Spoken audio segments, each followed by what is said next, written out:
5 seconds to go. Start.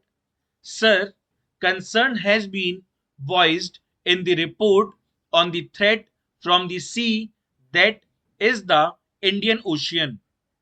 It is so obvious that old colonial countries and those who have a little hand over that outlook have not forgotten the showing of the flag through the old gunboat diplomacy, or now in modern parlance called force diplomacy, especially the superpowers who tend to interact into local disputes and get opportunities for intervention in such matters.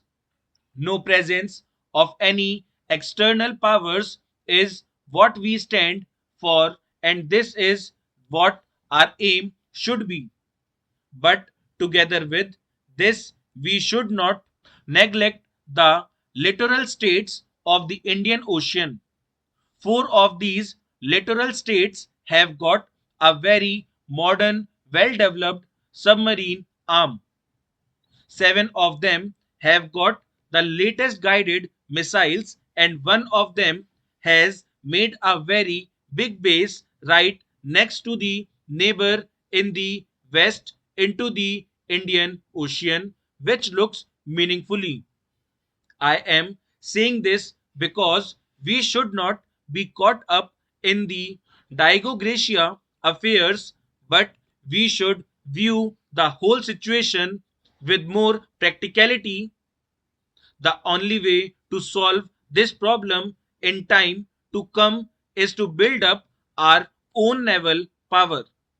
In respect of that, I feel in the last few years there has been a little trend of rethinking in the building up of our naval power, but even today, with the allotment to the navy being only about rupees 175 crores, the ratio of the budget of the navy is still within 10% of the entire defense budget.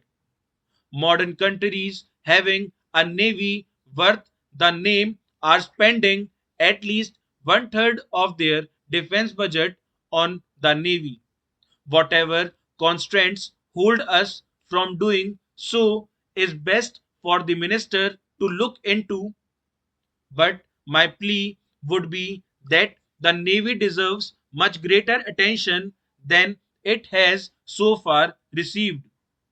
I must compliment the Navy for its fine turnout, as I had the privilege of viewing the Naval Review recently held in Bombay, and it certainly was a stirring sight to see the Navy and all its ships displaying very good morale.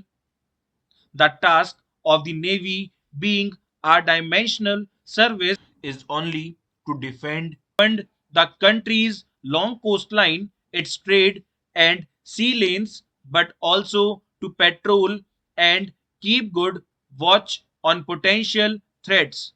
This is essential for our society. Full stop.